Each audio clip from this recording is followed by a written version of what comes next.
alors comme tëj na robinet léegi nag léegi gars yi fa ñu yuuxu yu bëdee. moo tax ma ne chaque fois il faut ñu identifier ñiy wax. ñiy wax ñan lañu. il faut les identifier. boo leen identifier reculer un peu dans l'histoire di nga xam ne ñooñu ils n'ont même pas voix au chapitre. te am ñu droit wax au nom de tous les marabouts. moom laa la wax. non te waruñu sax à partir de ñoom rek amuñu sax droit à partir de ñoom lu ñu wax rek attaquer les marabouts. sax parce que ñoom nañ wax seen dañuy wax seen propre. Alors ça nous permet de parler un peu aussi des 140 milliards décrochés par Macky Sall au Koweït. Donc ça aussi c'est l'information qui a été donnée. Je pense qu'il est en train de se battre aussi.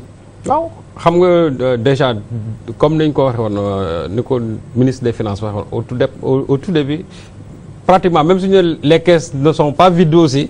mais gis nañ ne comme maanaam amatul ci réew mi. donc je crois que ils se doivent quand même d'activer la diplomatie jéem a wut ay accords ay prêts yoo xam ne ni pour mën a relancer encore.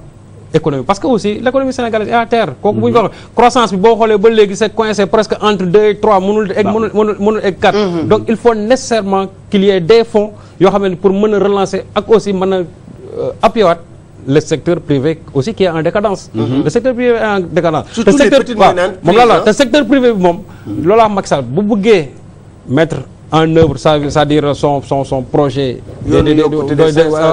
avec ces emplois-là il faut appuyer le secteur privé secteur privé bi dafa daanu il faut vraiment qu'il y ait des relances pour que mu mën a defar aux États-Unis Barack Obama l'a compris anciennement waa Ford bi ñu amee problème il a appuyé pour mën a relancer waat boo gisee ñoom anciennement foofu sax mu gagné fa loolu li ko tax a gën a gagné foofu ci la wax parce que dafa relancer waat l'industrie automobilière c'est vrai que il y a toujours des problèmes foofu avec le chômage mais au moins côté boobu vraiment def na fa des efforts. Il y a des volontés waaw moo tax président bi moom côté boobu moom vraiment war na mën a jàppale bu baax le secteur privé. man na foo daane laa mën a wax te xam nga populaire bu sama laaj ne ma Macky Sall waaw Macky Sall bi léegi 6 mois yi la def man leen Macky Sall se cherche mu ngi xool yoon boo xamee moo gën a gàtt pour mën a jàppale askan bi parce que moom ki cobareem dafa ne demande sociale mooy suma priorité dinaa wàññi lii dinaa wàññi lii dinaa wàññi lii gars yi ne ko wàññi nga mais doyul ma leen bala ngay wàññi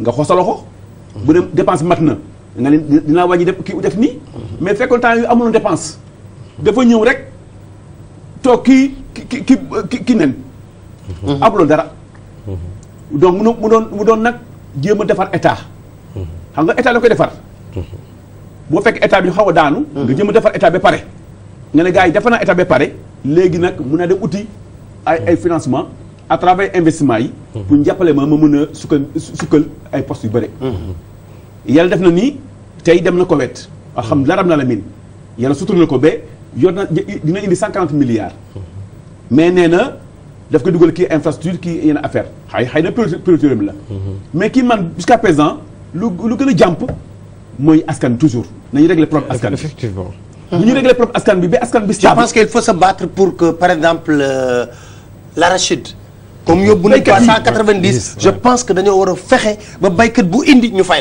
la ñu bañ a indi mu bañ a am benn intermédiaire parce que bu ñu jàppalee baykat yi bu ñu jàppalee béykat yi jàpp samkat yi nappkat yi saa waay ñooñu dañu ngi la góorgóorlu ba suba gannaaw suba Sénégal am lu mën a lekk comme am lu mën a lekk suñu importation de riz dina wàññeeku bu baax a baax te boo wàññeeku bu baax a baax ça veut dire que riz vallée bi ak feneen Casamance ak feneen mënuñu ko jaay à des Sénégalais au lieu que ñu exporté ko te lu baax la te deuxièmement su góorgóorlu la toujours ki bitim réew di indi xaalis mun na jàppale secteur yu bëri comme secteur éducation comme secteur santé comme assurance maladie bu mu bëgg a tëral noonu pour jàppale askan bi parce que fii lu ñu war a def en priorité mooy jàppale askan bi à 100% Pape Alé ñi sonn nañu de bala nga xam rek gis nga dugg kër yi gis nga professeur affaire coono boobu ngay wax sax xam nga pendant la campagne li ñu ñenn ñi lu ñu gënoon accès seen discours mooy la réduction des denrées de base nañ ñu wàññi ko seetaan naa fi Pape Alé dernier débat entre je crois c'était le directeur du commerce ak je crois Moubarak El Hadj Diouf Moubarak Lo ba ma leen Alioune Diouf ba ma leen dégloo Alioune Diouf m'a paru beaucoup plus convaincant sur le fait que denrées yi du ngeen ko mën wàññi wala après du ngeen ko mën a maîtriser li mu doon joxe parce que aussi ñoom Moubarak li ñu doon wax c'est-à-dire niche yi nga xamante ne moom de niche yi ñu waroon a mën a dajale ba war a ko wàññi je me disais que loolu c'était pas une solution. Non, ça c'est une moi je pense que c'était une réflexion politique. Effectivement donc même quand tu le lis tout dernièrement dans moo tax par la suite bi ñuy wàññee aussi affaire yi delluwaat foofu. moi je me dis que loolu pis-aller la woon impasse la woon. c'est-à-dire man nee naa lu gën a am solo moi man mosuma gëm ay wàññi yooyu lu ma gën a gëm mooy. nit ñi nañ am lu ñu ko dem jëndee ji. pouvoir d'achat. nañ am loolu c'est-à-dire loolu il faut que nit ñi am ay emploi c'est-à-dire nit ñi liggéey moo amul ci dëkk bi. il faut que nit ñi am parce que nit ñi bu fekkee par exemple kër kenn moo fa yeewoo di joxe dépense. bu fa fukk doon yeewoo di joxe dépense ñooñu bu yàggee cherté njëg yi comment dire denrée yi duñu ko yëg. mais su waree génn ci poche kenn rek. bu boobaa dañ ko yëg donc ma ne lu ñu mën a def mooy. il faut ñu dimbali secteur yi nga xam ñoom ñooy les secteurs pourvoyeurs d'emploi muy surtout le secteur privé. nit ñi bu ñu amee liggéey. yokkute am mais nit ñi tant que amuñu liggéey on a beau ne dañ leen di dimbali nii et cetera même Macky son projet des bourses familiales yi mu wax. ne dañuy dimbale 250 000 ménages ku nekk 100 000 francs man je me dis que même loolu sax loolu perte la. ay coono yi coono rek lañu. te perte la xamul tax. parce que imaginez 100 000 francs. nga jël. lu mat 10 ménages. wala nga jël 20 ménages. nga boole leen muy 2 millions. loolu la.